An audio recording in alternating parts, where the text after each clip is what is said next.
on a spiritual quest with my mother to Brazil to visit the medium John of God. Chapter 9. Oneness Sets You Free. 6 months into the process of writing this book, I found myself feeling like a fraud. Every so often, I'd catch something nasty sneaking its way into my conversations, my thoughts, and my interactions. Even though I was practicing the principles in this book, I felt out of alignment with my true love nature because one lingering bad habit, the habit of judgment. This judgment was a projection of a disowned part of my own shadow. It didn't matter how often I prayed, how service-oriented I'd become, or how long I meditated. My judgmental nature was blocking my connection to the universe. This behavior appeared innocent enough at first, but it left me feeling sad and disconnected. Judgment quietly but swiftly drained my happiness, reinforced a sense of separation from others, and blocked my connection to the universe. My neck hurt all the time, and I found myself getting into tense, petty arguments with my loved ones. I decided I needed to take a close look at what I was thinking, saying, and doing. I lovingly witnessed my behavior and came to realize that judgment was the cause of this disconnect. Seemingly innocent and minor moments of judgment were blocking me from my greatest resources, my presence, power, and capacity to experience the flow of love. When I began to pay attention to how judgment made me feel, I noticed that each time I judged, I came away with low energy and a sense of physical and mental weakness. A Course in Miracles says, the ego cannot survive without judgment. The ego seeks to divide and separate. Spirit seeks to unify and heal. So if judgment makes us feel separate, and compassion and understanding make us feel whole and unified, why do we spend so much time in judgment? It's partly because of the world in which we live. So much pop culture and media place a tremendous value on status, looks, and material wealth. We're made to feel less than without this or that possession. We use judgment to avoid the feeling of our own inadequacy, insecurities, and lack of self-worth. It can feel easier to make fun of someone for a perceived weakness than to look at our own sense of lack. Judgment and separation form the basis for so many of today's problems. Without judgment, we would see one another as equal. We'd have no feelings of better than or less than. We'd be one. Oneness is our true nature. When we're in tune with the feeling of oneness, then judgment and separation dissolve, and our connection to the love of the universe is restored. After witnessing how judgment weakened my power, I decided to change my ways. I put myself on a path of clearing judgment so that I could release the pattern of separation and strengthen my experience of oneness. While tough at first, in time my judgmental nature began to subside. In fact, I no longer resonated with it. Very soon after, I found myself surprised by new business opportunities, interesting connections that I had longed to make, and stronger and more intimate personal relationships. Even my neck pain began to subside.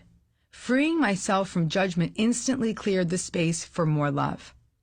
In some ways, releasing judgment can feel like letting go of a friend you know deep down is not good for you. Even though in your heart you know it's time to move on, you feel a sense of sadness, loss, and disorientation.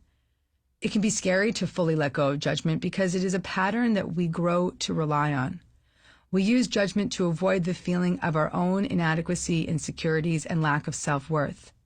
Instead of addressing those feelings, we look at the perceived shortcomings of others so we don't have to face our own pain. However, projecting our judgment onto others only serves as a temporary reprieve. Not only do our own feelings of inadequacy not dissolve, to make matters worse, we also feel an unconscious sense of guilt for judging others.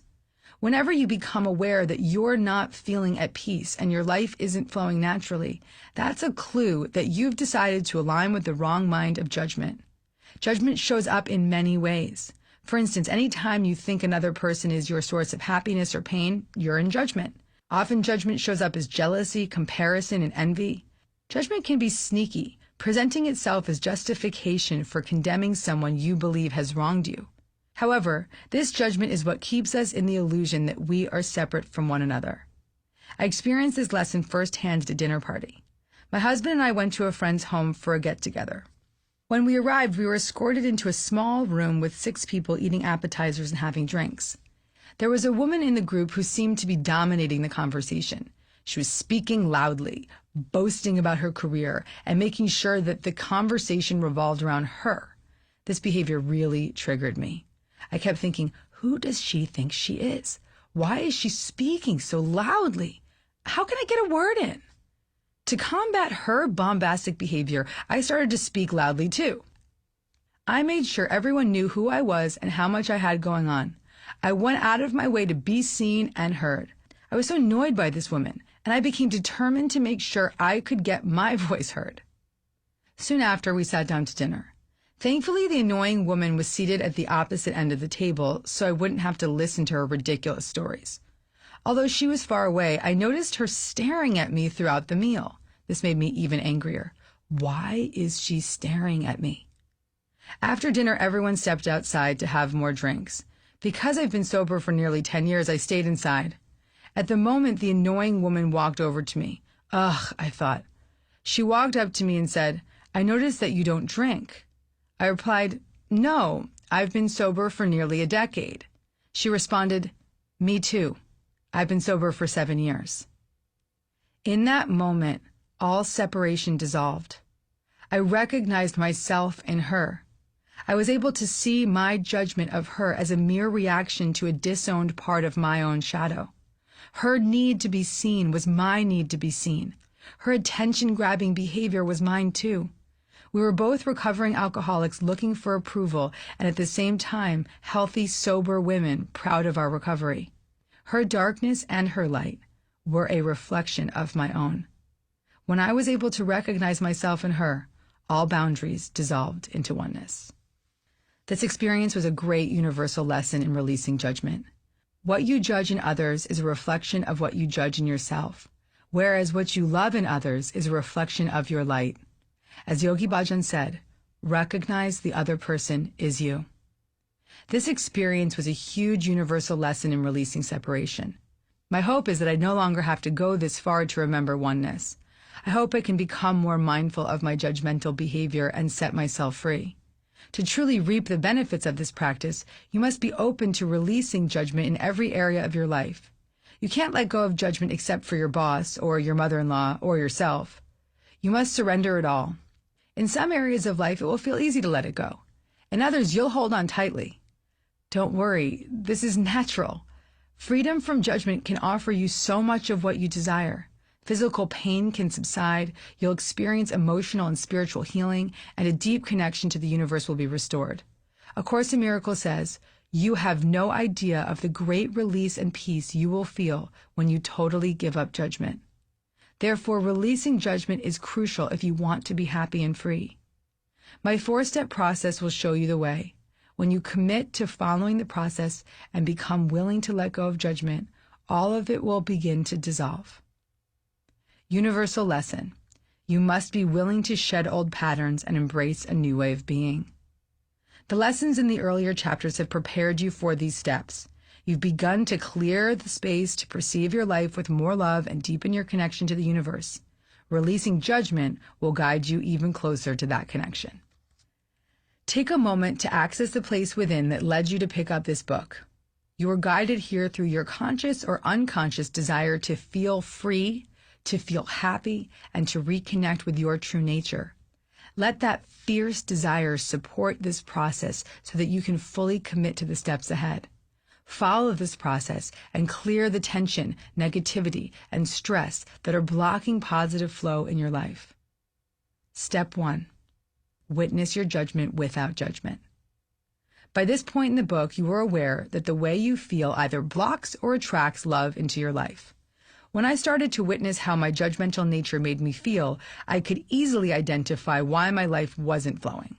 Judgment made me feel weak, sad, and disconnected. It even caused me physical pain. The moment I was able to step away from the judgment and witness how it made me feel, I was able to truly understand how much it was blocking my connection to the universe. A friend was distraught because she could no longer feel her connection to the universe or her intuition. In response to her concern, I asked her to rate her daily level of judgment on a scale of 0 to 10, 10 being the highest. She thought honestly for a moment and said, "You know, Gab, I never realized this before, but my judgment levels are at a 9. It feels really terrible to be disconnected from others and myself." Her honest inventory helped her see that it was judgment that was keeping her held back and stuck. Witnessing her judgment was the first step toward changing the pattern. In most cases, we don't even realize how judgmental we are. The way out of judgment begins when you witness the judgment without more judgment. Be mindful that when you take an honest inventory of your judgment, you may be tempted to criticize yourself for it or to feel shame for your thoughts and behavior. Instead, take a moment to honor yourself for having the willingness to look with love at whatever choices you've made. So let's do an inventory of how judgmental you are. Take a moment to rate your daily level of judgment from 0 to 10, 10 being the highest. Get honest with yourself about how judgmental you are. The best way to measure your level of judgment is to check into how it makes you feel. The more uncomfortable you feel when you think a judgmental thought, the higher the rating. Rate your judgment level now. Next, write down how your judgmental nature makes you feel. Review your notes. Do you see how judgment blocks your loving decisions? Can you feel how it holds you in a place of negativity and makes you believe that you are separate from others? Taking a closer look at the way judgment brings you down will strengthen your desire to rise up. In contrast, love accepts. Whenever you notice yourself caught up in judgment or attack, remember that you chose to see it from a sense of separation and fear. Once you've accepted that you made that choice, the only important thing is to choose again. Ask yourself, do I look through the eyes of love or the eyes of judgment? Accept that you chose the teacher of fear over the teacher of love. Be mindful not to judge your fear with more fear. Don't get upset with yourself for making this choice. Instead, celebrate the fact that you recognize the misguided choice you made and that you're on the pathway to freedom. Step 2, forgive the thought. Let yourself off the hook for the judgment that you made. The Course says, every communication is either an extension of love or a call for love. When you attack with judgment, you're really just looking for love. The search for love is your true intent behind the attack because deep down, all you want is to protect yourself from not feeling loved. It's also the intent of the person you believe has attacked you. Both of you are simply looking for love. At its core, attack is a call for help. The Course says, love always answers. Being unable to deny a call for help or not to hear the cries of pain that rise to it from every part of this strange world you made but do not want. I want to reiterate this point. Attack, pain, fear, judgment, and any form of separation are merely calls for help. When you're in physical pain, you know that your pain calls for relief. The same goes for judgment. It's a form of emotional pain that you want to relieve. Whether you realize it or not, you do not want to remain sick, sad, and fearful. You want to be free. Witness your judgment without judgment. Accept that you have chosen fear and be open to receive the help you're calling for. This brings us to forgiveness. In any given moment that you witness yourself in judgment, you can become free by simply forgiving the thought. Forgive yourself for having the thought and even forgive the thought altogether. Recognize that the thought did not come from your highest self. Honor your judgmental self and remember that you're merely looking for love. Then, as quickly as possible, choose to forgive the thought. You don't need to hold on to the thought. You don't need to replay it. You can forgive it in an instant. This simple desire seamlessly leads you into the holy instant. Welcome the holy instant with a prayer. I recognize that I have chosen wrongly. I forgive this thought and I choose again. I choose love. The presence of fear is your resistance to love. The way back to love is through surrendering to the holy instant. The instant you choose love over fear, you rise above illusion and separation and realign instead with oneness. Simply saying this prayer may offer you immediate relief. Step 3. See for the first time. We judge others and ourselves through the lens of our past by projecting old experiences onto our current circumstances. This is no different than judging the world through the lens of fear. If, for instance, you had an authority issue with your mother growing up, you may project that same issue today onto your boss by resenting her authority. We begin to heal our judgment toward others when we accept that people are our teachers in the classroom that is our life. Making that commitment allows us to look differently on our situations. Witness how we drag the past into the current moment and then choose again. We can choose to look at a person or situation as if we are seeing it for the first time. Imagine how free you would be if you didn't bring your past with you into your relationships or into each encounter. Practice saying this prayer before every encounter that triggers the shadow from your past. I want to see this person for the first time. When you practice seeing someone for the first time, you release them from the false projections you've placed on them and the beliefs that separate you. Instead of seeing others through the lens of the past, see them as someone calling out for love. Remember that you're both caught in the same cycle of fear and you're both desperately seeking a way out. That way is through love. When spiritual teachers talk of mankind being one, the oneness to which they refer is our one desire to be happy and free. We all share the same desire and the same fear. If more of us began to choose love, then oneness would be restored. It starts with you. You have a major part in the healing of the world. The more oneness you create in your life, the more light you shine on everyone around you. I believe this is our biggest mission here on earth, to choose love, restore oneness, and shine our light. This brings us to the final step, a meditation for oneness. Step 4, meditation for oneness. To close out the judgment clearing process, follow this beautiful Kundalini meditation. This meditation is designed to remind us that we all have a shared essence that is beyond our physical sight. Practice this meditation and reconnect to the essence to experience oneness in this moment. Let's practice the meditation now. Sit comfortably cross-legged on the floor with a straight spine. Place your right fist at your side with the index finger pointing up, and place the left hand over the heart center. You can also do this meditation sitting back to back with a partner. Focus your eyes on the brow point. I recommend that you play the song I Am Thine by Jai Jagdish. You can access the music at gabbybernstein.com/universe. The mantra is Hummy Hum Tumi Tum Wahe Guru. I am thine, in mine, myself, Wahe Guru. This meditation celebrates the connection we have to others through our shared connection to the universe. Hummy Hum tunes us into our own consciousness. Tumi Tum accepts that we are one with the other person's consciousness. Wahe Guru means that we are both connected to the universe. Then we chant, I am thine, in mine, to project our consciousness of our personal self to the infinite self. Then the world confirms that we are one with the universe. Finally, we celebrate this universal connection with Wahe Guru. Chant with the music for 11 minutes or less. If you're new to chanting mantras, give it a try. I fell in love with Kundalini Yoga and meditation because of the mantras. I lose myself in the mantra, and I remember my interconnectedness with the universe. I chose this specific Kundalini meditation to conclude the judgment clearing process so that you can have an intimate experience of what it truly feels like to release the walls of separation and realign with the oneness in your relationships.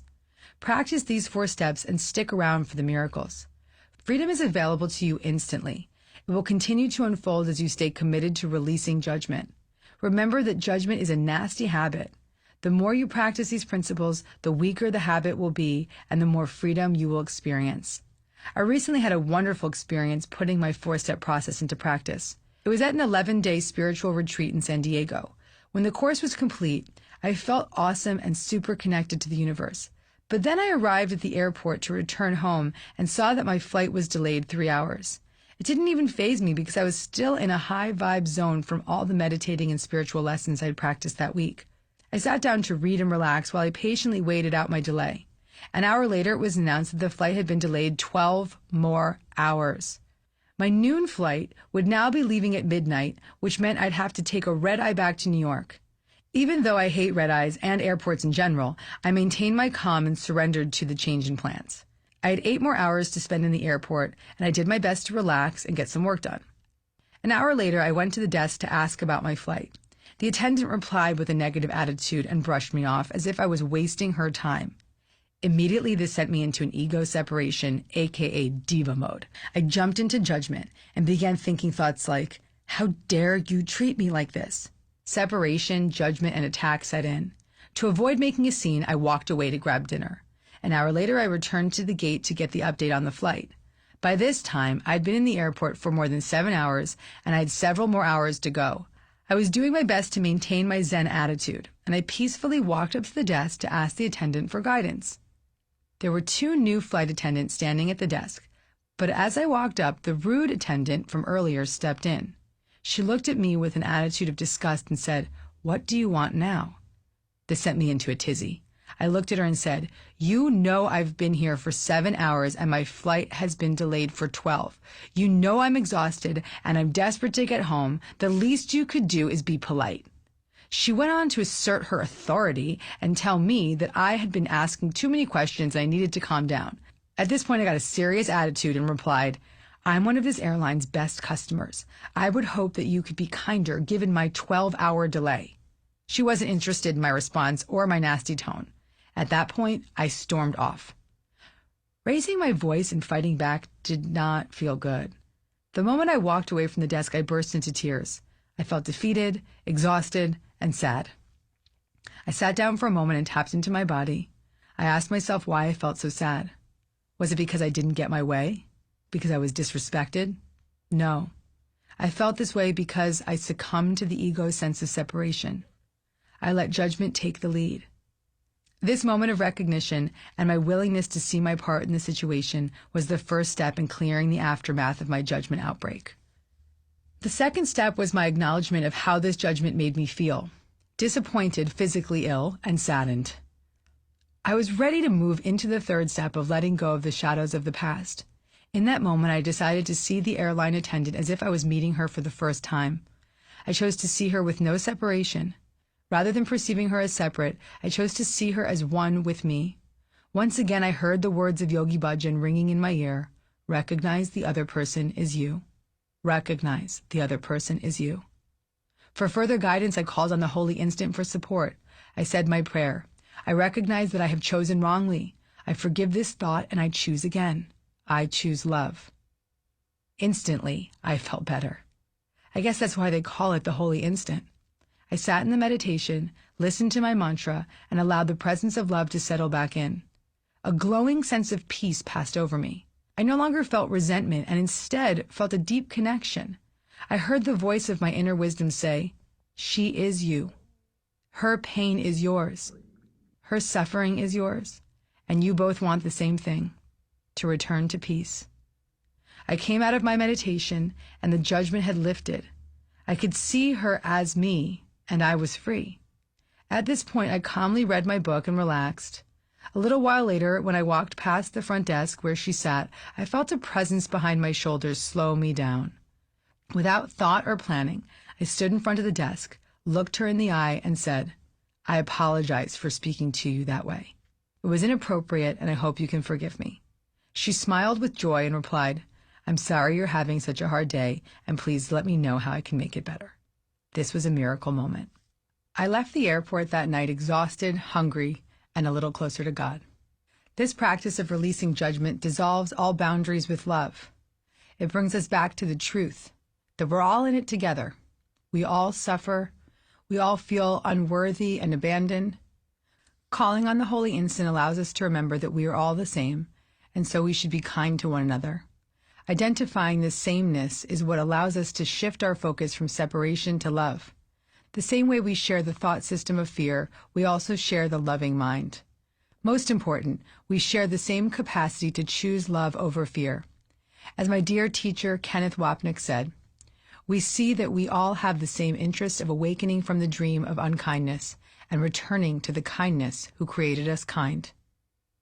Let's recap the 4 steps. Be willing to release judgment and accept that you have chosen fear. Forgive the judgmental thought with this prayer: "I recognize that I have chosen fear and I choose again. I choose love." Let go of the shadow of the past by seeing someone for the first time with the eyes of love. Practice the Kundalini meditation and recognize the other person is you. This 4-step process can set you free one moment at a time. Each time we release judgment and return to love, we experience a miracle. When we add up these miracle moments, we get more deeply aligned with our true nature and the support of the universe. Whenever you practice clearing judgment, a loving answer and solution will come through for you. As the Course says, all the angels in heaven will come to your aid.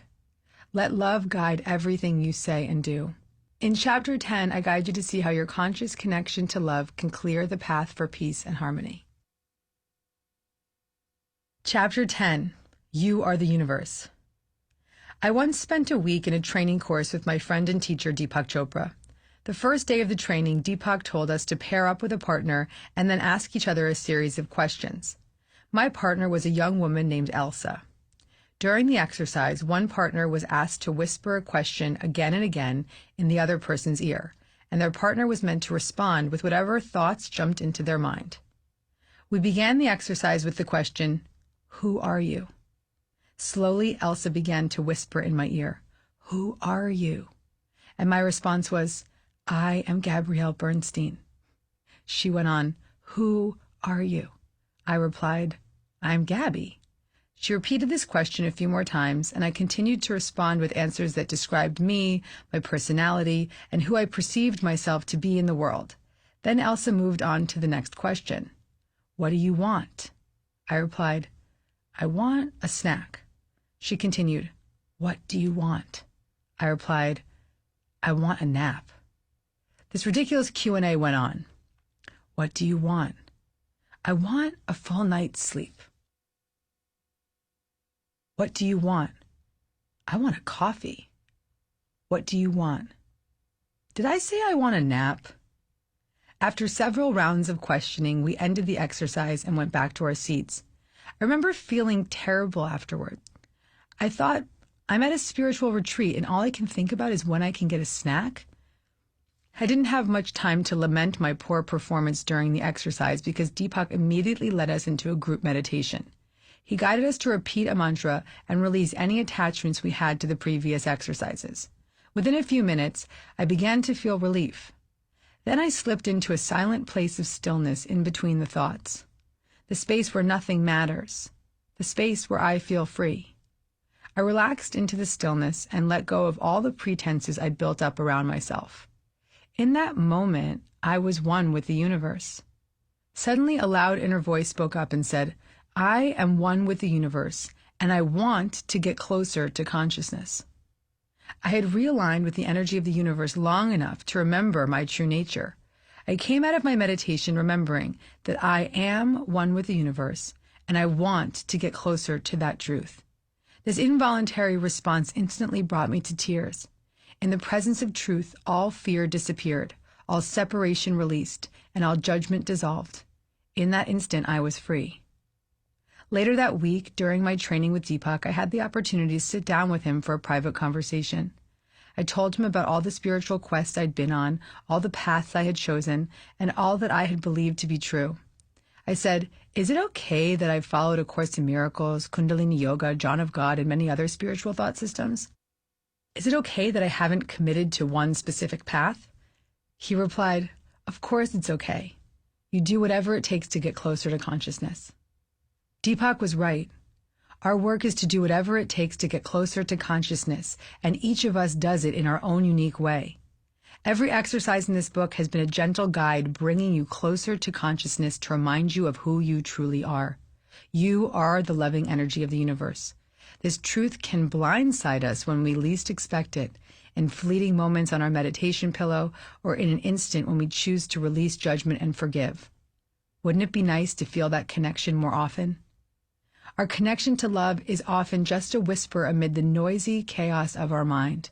Fear and separation are a pattern that must be interrupted on a moment-to-moment basis. When we fully commit to shift the pattern through prayer and meditation, we begin to rely on love more than fear. Love becomes our default, and we can redirect our thoughts and energy quickly to return to our truth. This book has offered you a pathway toward releasing the falseness of the world and remembering the truth, which is love. Don't judge your path. Don't try to be perfect. Just focus on your commitment to tuning into the frequency of the universe. Universal lesson. You are one with the universe. The way to knowing your truth is to allow the voice of love to echo through every single thought you have.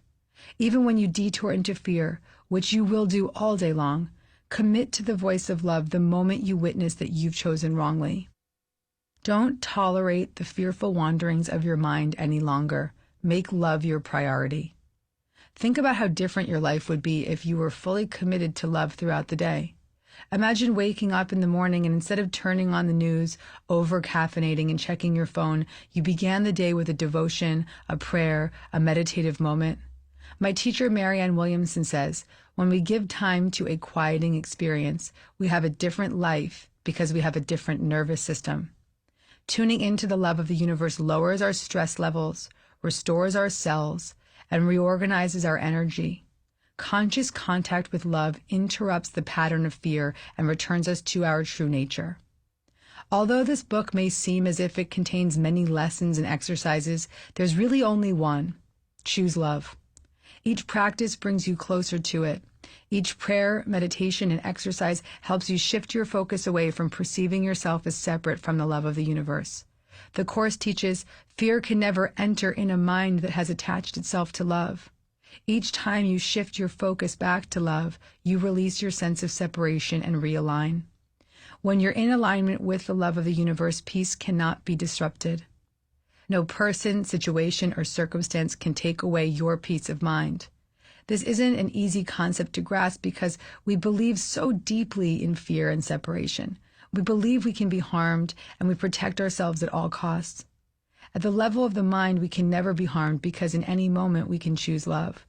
The more we stay committed to love, the more we believe in it.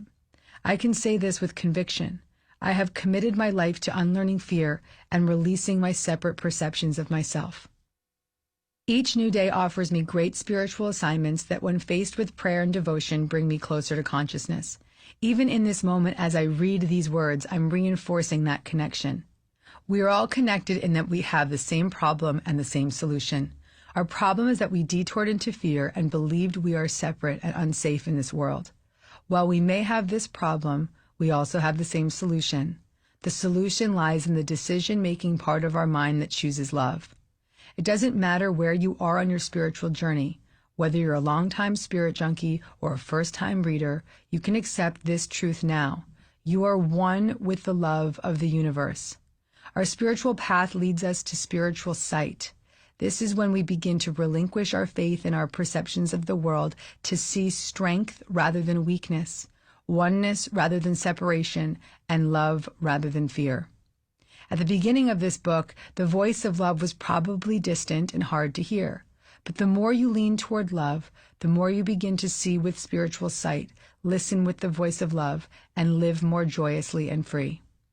This is what it means to release your perception of separateness and accept you are one with the universe.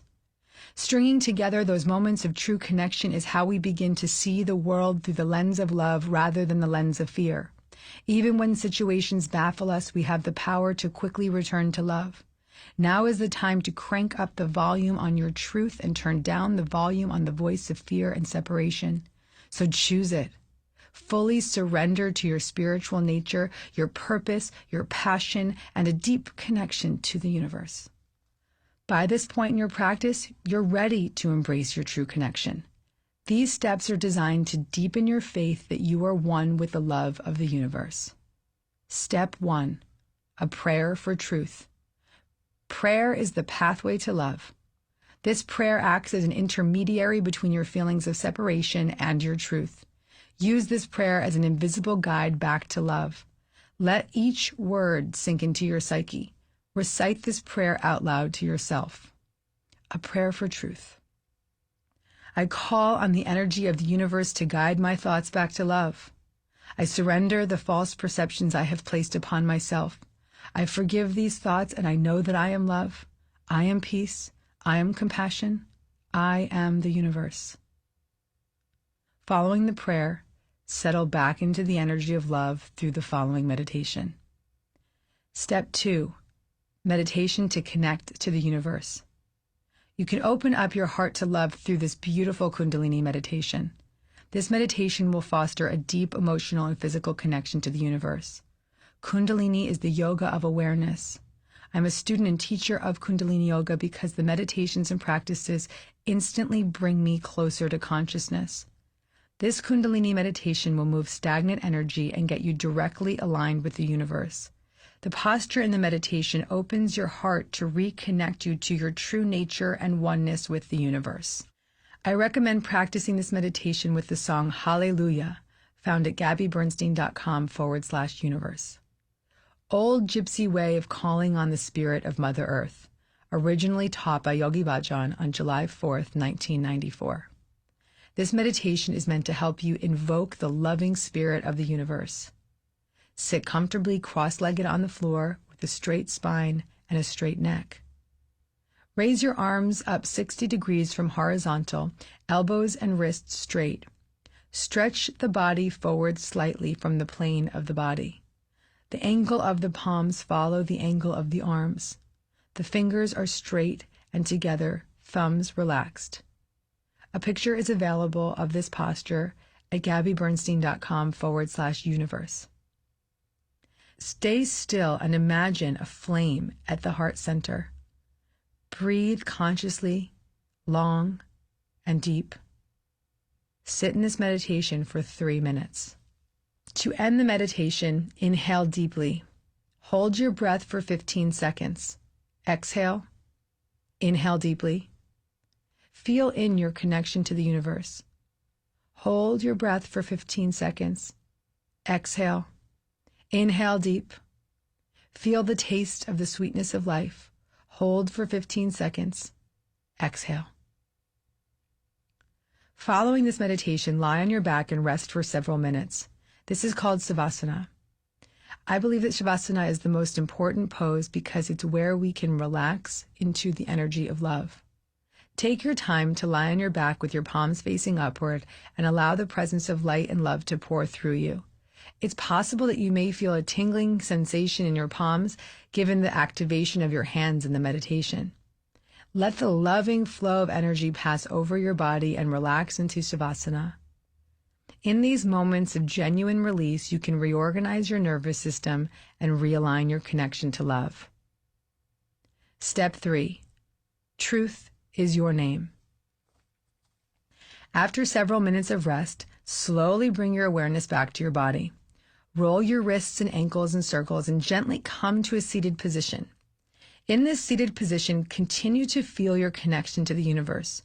When you're seated, take a deep breath in and say out loud, Sat Nam.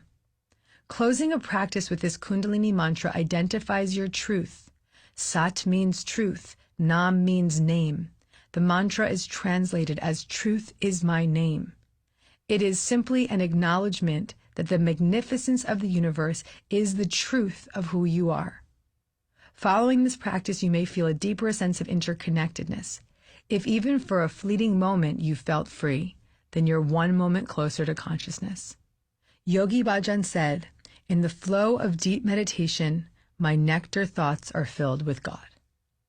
Practice this meditation often, and in time your connection to the universe will become more present in your life.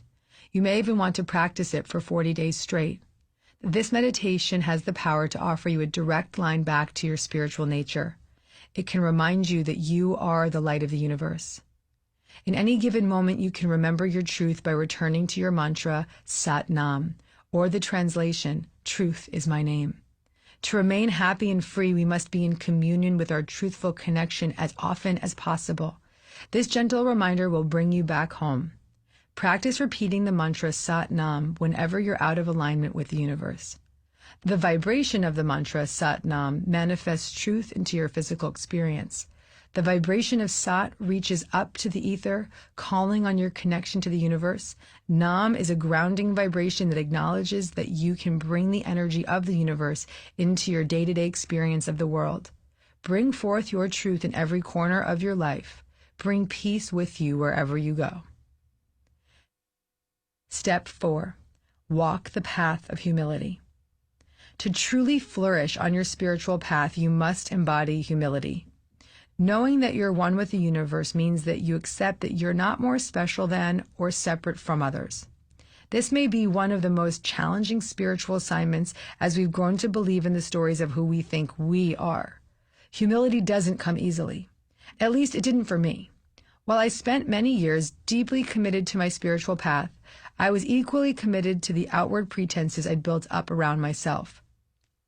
Deep down, I knew that this ego perception was blocking my connection to love, but it wasn't an easy habit to kick. Thankfully, the universe presented me with a divine assignment that forced me to seek humility, shed my ego, and get right-sized. Here's how it happened. Not long ago, I was left out of an event organized by a prominent teacher in my field that featured a few of my contemporaries. The fact that I wasn't asked to participate seriously bruised my ego. And while I wouldn't admit it to anyone, I was really upset by what I considered a missed opportunity. I asked my publicist to look into it and find out why I was left off the roster. After a little digging, she called me and said, "Gab, this is a little strange. When I asked them why they didn't consider you, the women in charge of the event looked at each other silently for a second and then responded that they felt you were self-entitled." I responded with a defensive tone. "Why would they think that? I never did anything wrong." She replied, "They said it was the vibe they got from you." I sat with this issue for several hours and allowed myself to move through the emotions of frustration and anger. I was defensive, embarrassed, and confused. I couldn't understand what I'd done to make them think that. After processing my feelings, I chose to seek a spiritual solution. I asked the universe to show me my assignment. Through deep contemplation and an honest inventory of my behavior, I looked closely at my part in the situation. Even though I thought I'd done nothing wrong, I remembered that our vibes speak louder than our words. I got really honest about the ways that I perceived myself as special and separate. I got honest about my lack of humility. I came to realize how this extremely uncomfortable situation was the perfect assignment to bring me to my knees and surrender to humility once and for all. Humbly surrendering was the only way I was going to see the shadow that needed to be brought to the light. I called on a message from my great A Course in Miracles teacher, Kenneth Wapnick. We should be grateful for all situations that make us the most uncomfortable, because without them, we would not know there is something unhealed in us. I allowed this discomfort to lead me back to my truth. This universal assignment helped me commit to the path of humility. I could no longer try to dance between spiritual humility and my worldly ego. It was time to surrender it all and accept my purpose, to be love and spread love. Without humility, I would never know what it truly meant to be one with the universe. Now I devote each day to humbly surrendering to the care of the universe. In my morning prayers, I turn over my perceptions of myself, I release my needs and expectations, and I allow the universe to take over. This daily devotion keeps me connected to who I really am. Walking the path of humility doesn't mean that you give up on greatness. In fact, it means that you embrace your true magnitude and power, the power that lies in your devoted connection to love. Truly accepting your love nature requires you to relinquish all the stories and pretenses you've created about yourself. It's challenging, but trust that even a brief moment of connection is enough. Many folks who begin to open up to metaphysical truths get scared about giving up the ideas of the world and connecting to love. That feeling is not your truth. It's the voice of fear trying to stay alive. Your faith and fear will make you resist your connection to love in order to keep you in the perception that you're separate from the love of the universe. It's terrifying to let go of the beliefs you've held on to for your lifetime, but your happiness and peace depend on releasing those ideas. This brings us back to where we began with our resistance to love. Remember that fear will resist love, especially when love becomes more present in your life. Simply be aware of your fearful resistance and commit to walking the humble path. Your human experience is part of your spiritual journey, so you don't have to walk through life expecting to live in divine connection all the time. Aim to string together many moments of consciousness to ultimately remember that you are the spirit of love having a human experience. Let's invite in a moment of consciousness now and give yourself permission to accept your magnitude. As a gentle reminder of how limitless you are, listen to this passage from A Course in Miracles. To use the power God has given you as He would have you use it is natural.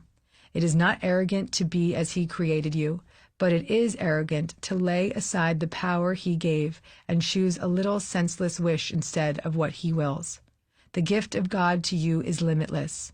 There is no circumstance it cannot answer, and no problem which is not resolved within its gracious light. Each day, do your best to stay in communication with the universe. Spend time leaning toward the potential positive outcomes rather than all that you expect can go wrong. Turn to prayer when you're in doubt and meditate to deepen your connection. Whenever you find yourself caught up in conflict, choose to seek creative solutions. Your devotion to your practice will keep you in constant contact with the support of the universe. Your level of happiness and peace will be a direct reflection of your spiritual practice. Devoting your days to your inner life will bring you joy. Even though you may still deeply identify as a separate person having a unique experience, you can hold a small place in your consciousness for the truth.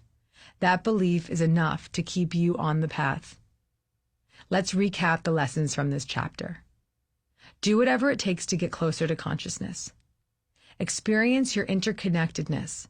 Practice the prayer for truth and the Kundalini meditation to heighten your experiential connection with the universe. Remember that truth is your name. Practice the mantra Sat Nam to stay committed to your true nature. Walk a path of humility to stay centered in your universal truth. Remember the words of Deepak Chopra, do whatever it takes to get closer to consciousness. Stay consistent with your conscious contact to the universe, and you will be set free. In Chapter 11, you'll deepen that connection through the practice of surrender. Chapter 11. When you think you've surrendered, surrender more. Right around the time that I began writing this book, my husband and I also began trying to conceive. I had it all perfectly planned. My expectation was